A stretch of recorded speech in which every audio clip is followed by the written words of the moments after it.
नंद बाबा को याद आया कि हम हर वर्ष जो कंस को कर भेजते हैं उसकी तिथि निकली जा रही है। तो नंद बाबा कंस का कर प्रदान करने के लिए दूध दही माखन घी आदि लेकर के और मथुरा चले गए और यहां नंद महोत्सव चल रहा है। अभी नंद बाबा लौट नहीं पाए थे कि कंस की भेजी हुई एक राक्षसी वहां आ गई। कौन सी राक्षसी आई है? पूतना। पिपरिया के भक्त सब बड़े धार्मिक हैं तो सबको पता है। कई बार तो कथाओं में हम पूछते हैं तो बेचारे ऐसे देखते रहते हैं, पता ही नहीं। अच्छा, श्री कृष्ण के लिए सबसे पहले एक राक्षसी को मारना पड़ा, सब जानते हैं किसको? पूतना। और राम जी ने सबसे पहले कौन सी राक्षसी को मारा? ताड़का। देखो कितने बढ़िया धार्मिक लोग। तो कंस ने जो है आपातकालीन बैठक की, भाई मेरे मारने वाला कहां होगा? किसी ने कहा महाराज जहां भी होगा, ज्यादा बड़ा नहीं हुआ होगा, छोटा हिस्सा तो है, तो जितने नवजात बालक है सबको मरवा दो। ये काम कौन करेगा? पूतना बोली ये मैं करूंगी। कभी तूने आईने में अपनी शकल देखी है? तेरी इतनी लंबी लंबी दाढ़ें, विकराल जटाएं और ये तेरे बड़े बड़े नेत्र। अरे बोले महाराज मैं बढ़िया सुंदर स्वरूप बनाना जानती हूं, माया भी तो है ही। माया से एकदम सुंदरी बन गई और परम सुंदरी बन गई। तो कंस भी बोला हाँ अब काम बन जाएगा। कैसे मारोगी? बोले वो मुझ पर छोड़ दो। अपने वक्ष पर हलाहल विष लगा करके और गोकुल की ओर चली। कंसेन प्रहिता घोरा पूतना बालघातनी शिशुश्चकार निघ्नन्ति पुरग्राम व्रजादिषु। कंस से प्रेरित होकर के वह पूतना, पूतना का मतलब है पूतान नयति, जो पवित्र नहीं है। और करती क्या है? बोले बाल घातनी, बालकों को मारने का ही जिसका काम है, हत्यारणी है। और वो श्री कृष्ण को मारने के लिए चली। सबसे ज्यादा हल्ला कन्हैया का ही था, तो सोचा कि सबसे पहले वहीं जाएं। सुखदेव जी ने पूतना के स्वरूप का बड़ा सुंदर वर्णन किया है। ऐसा लग रहा है मानो साक्षात लक्ष्मी आ रही हो, हाथ में क्रीड़ा कमल है, बड़े सुंदर उसके नेत्र हैं, बड़ी सुंदर चाल है। अब विचार कीजिए कि पूतना जैसी राक्षसी के स्वरूप का वर्णन सुखदेव महामुनि क्यों कर रहे हैं? इसलिए कि उनका हृदय भर गया प्रेम से कि देखो एक तो ये राक्षसी है, दुष्ट हृदय वाली है, लेकिन इसके चरण किधर बढ़ रहे हैं? भगवान की ओर। अरे वो धन्य है जिनके चरण भगवान की ओर बढ़ जाते हैं साहब। जिनके चरण भगवान की ओर बढ़ते हैं वो धन्य है। बड़भागी कौन है? मानस में बड़भागी के लिए चर्चा है। बोले हम सब तो बड़भागी हैं जो मनुष्य शरीर मिला। बड़े भाग मानस तनु पावा, बड़े भाग मानस तनु पावा। हम लोग बड़भागी हैं जो मनुष्य शरीर मिला। राय साहब उनमें भी ज्यादा बड़भागी वो हैं जो मनुष्य देह प्राप्त करके सत्संग में लग जाएं। बड़े भाग पायो सत्संगा, बड़े भाग पायो सत्संगा। अच्छा, सत्संग करने के बाद उससे बड़भागी कौन है? बोले सत्संग करने के बाद जो भगवान की ओर बढ़ जाए। कई लोग सत्संग तो करते हैं पर भगवान की ओर नहीं बढ़ते, उनका भक्ति में मन नहीं लगता। तो जो सत्संग के बाद भगवत उन्मुख हो जाए, भगवान की ओर आगे बढ़ जाए। जैसे अंगद जी कह रहे हैं, हम सब वानर अति बड़भागी। हम सब अति बड़भागी, माने सत्संग मिला तो बड़भागी, सत्संग पाकर भगवान की ओर बढ़े तो अति बड़भागी। और उधर हम भगवान तक नहीं जा पा रहे हैं लेकिन हृदय में ऐसा प्रेम प्रकट हो जाए कि भगवान ही हमारे पास चल के आ जाए, तो भगवान हमारी ओर चल दें तो वो अतिशय बड़भागी, माने बड़भागी पर अति बड़भागी पर अतिशय बड़भागी। अतिशय बड़भागी कौन है? अहिल्या। शिला बनी हुई पड़ी है, शिला तो नहीं चल सकती, पर राम जी जो है चलते चलते और गौतम के आश्रम पहुंच गए।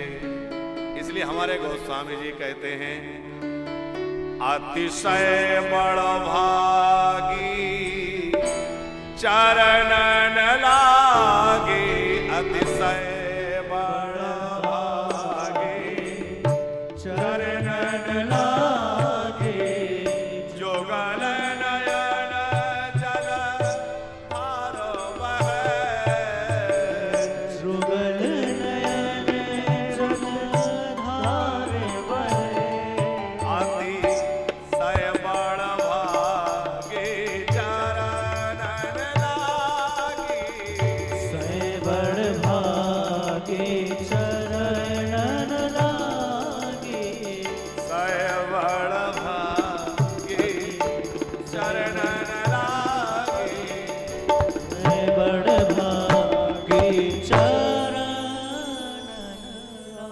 अतिशय बड़भागी। तो जो भगवान की ओर बढ़े वो बड़भागी, अति बड़भागी, और भगवान जिसकी ओर बढ़ जाए वो अतिशय बड़भागी। अच्छा, बड़भागी, अति बड़भागी, अतिशय बड़भागी, इनसे भी ज्यादा कोई बड़भागी है मानस में? है एक और है, परम बड़भागी। परम बड़भागी कौन है? हरिपुर गायो परम बड़भागी, राम काज कारण तनो त्यागी, राम काज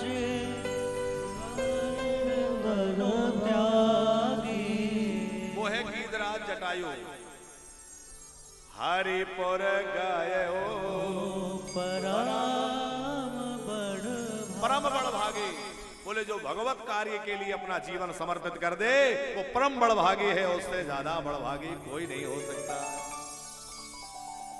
पूतना राक्षसी है, दुष्ट हृदय वाली है, लेकिन भगवान की ओर बढ़ रही है, श्री कृष्ण की ओर बढ़ रही है, इसलिए उसके स्वरूप का वर्णन सुखदेव जी कर रहे हैं। अब जब यशोदा मैया के पास पहुंची ना तो नाटक करने लगी बधाई देने का, यशोदा बधाई हो, अरे बहना बधाई हो, यशोदा बधाई हो। अब बधाई देते हुए यशोदा जी देख रही है कौन है, मैंने तो कभी देखा ना, जानती ना पहचानती, कहां से आई है? अरे ना पहचानी कैसे पहचानोगी, पहली बार ही तो आई हो।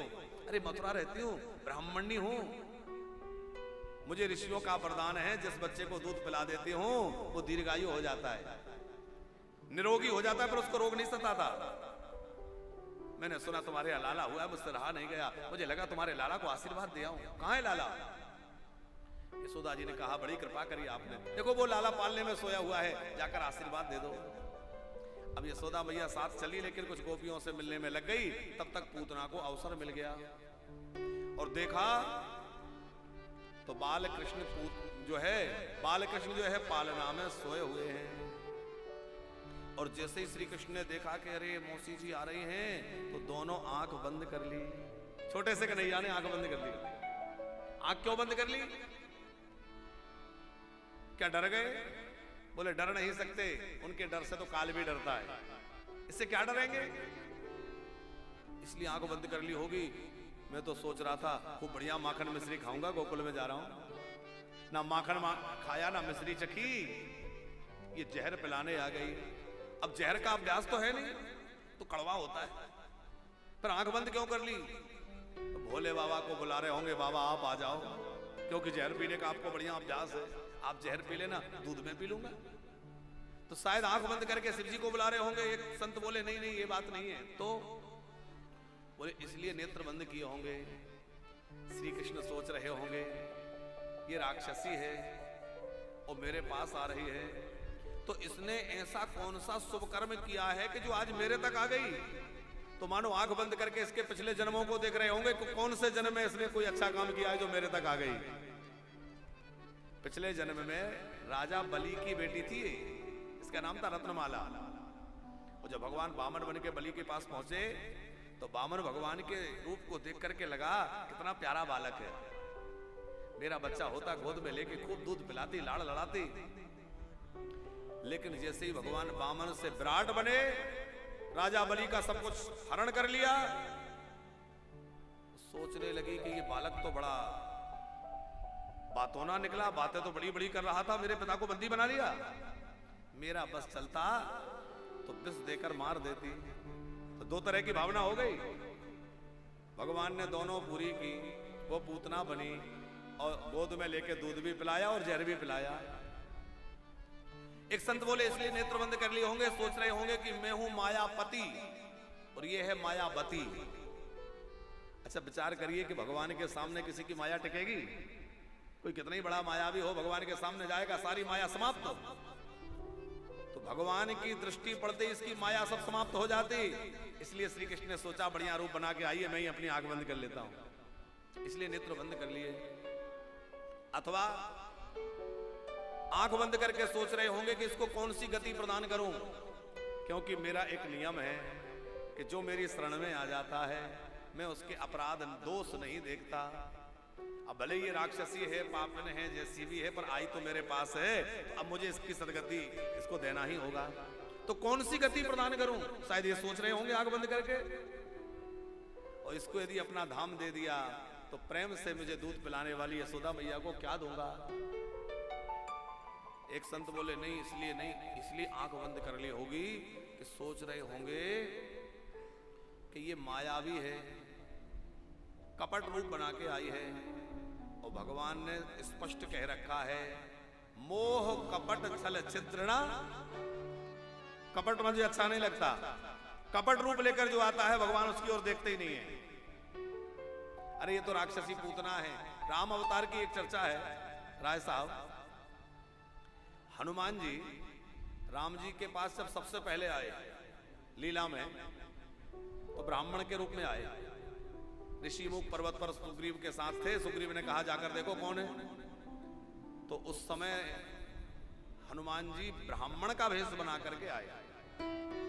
राम जी से उनका परिचय पूछा। राम जी ने अपना परिचय सवाल कहा। हनुमान जी समझ गए कि ये मेरे राम जी हैं, तो चरणों में दंडवत करने के लिए साष्टांग लेट गए। लेकिन राम जी ने हनुमान जी को उठाया नहीं। प्रायः ये होता है कोई प्रणाम करे तो जिसको प्रणाम किया जा रहा है वो यदि सभ्य व्यक्ति है तो वो कहने नहीं रहने दीजिए, बस हो गया, रोक लेता है। राम जी तो बड़े संकोच निधान है। हनुमान जी को रोका नहीं। हनुमान जी चरणों में गिर गए पर उठाया भी नहीं। अब हनुमान जी चरणों में लेटे लेटे सोच रहे हैं ये उठाते क्यों नहीं, उठा तो रहे नहीं। प्रभु का स्वभाव तो ऐसा है कि बड़ी जल्दी उठा के हृदय से लगा लेते, पर उठा क्यों नहीं रहे। बड़ी देर तक हनुमान जी चरणों में पड़े रहे, राम जी ने उठाया ही नहीं। हनुमान जी को एक बात समझ में आई, शायद इसलिए कि मैं इस समय नकली रूप में हूं, असली रूप में नहीं हूं, ब्राह्मण वेश में हूं। हनुमान जी ने तुरंत जो है अपना प्रवेश त्याग दिया, असली रूप में आ गए। और जैसे ही हनुमान जी असली रूप में आए, राम जी ने उठा के हृदय से लगा लिया।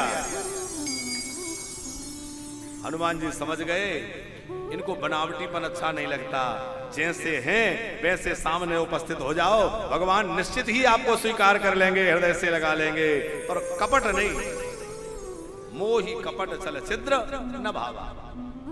पूतना तो बनावटी भेष बना के आई है, तो सोचते हैं कि अब मैं इसको देखूंगा ही नहीं। या इसलिए नहीं देखा होगा, अनेक कारण है कि ये मेरी दृष्टि का पात्र नहीं है, वो गलत जगह दृष्टि क्या डालूं, तो नहीं देखा। विबुध्यतां बालकमारिकाग्रहं चराचरा स्वात्मनि विलीते क्षणा अनन्तमारोप्य यदङ्गमत्तकं यथोरगं सुप्तं बुद्धिरज्जुधि। भगवान ने अपने नेत्र बंद कर लिए पूतना जो है सोचने लगी बालक सो रहा है, और बालक को सोया हुआ जान करके जैसे ही उठाया, पूतना को बड़ा आनंद मिला। अपना पयोधर लाला के मुख में दे दिया। लाला ने पहले तो उसके पक्ष पर लगा हुआ जहर पिया, फिर दूध पिया, और दूध तो थोड़ा बहुत होगा उस राक्षसी के, क्या दूध होगा, उसके प्राणों का पीने लगे। जैसे ही प्राणों का हरण करना प्रारंभ किया, पूतना के मर्म स्थानों में भयंकर वेदना उत्पन्न हो गई। पूतना डर गई।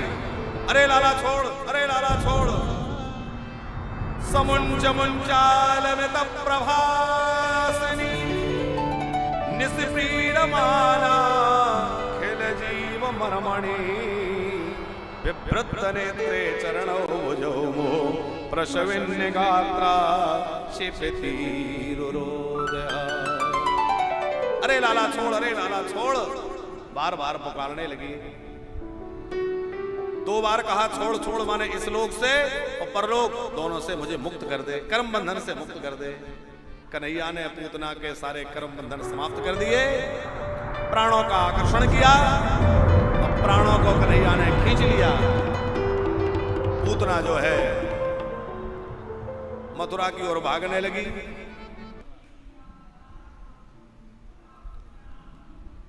बोले भक्तवत्सल भगवान की जय। पतमानोपि तद्देहस्त्रगभ्योऽत्यन्तरुद्रमान्। अरे इनसे कह दो भैया कम कर लें आवाज, नहीं समझ में आ रहा हो तो अलग ढंग से बात करें। कहना लाइनर बंद करो, ये सब बंद करो, बाहर के टॉप वगैरह तुम भी कम करो, आवाज दोनों बंद करो, कम कम करो के चलाओ।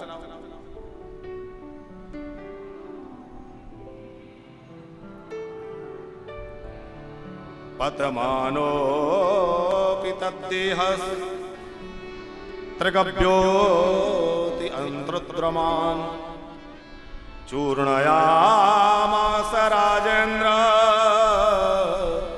महदासीद अद्भुतम्। भगवान ने पूतना के प्राणों का हरण किया और पूतना जाकर एक बगीचे में धड़ाम से गिरी, प्राण निकल गए।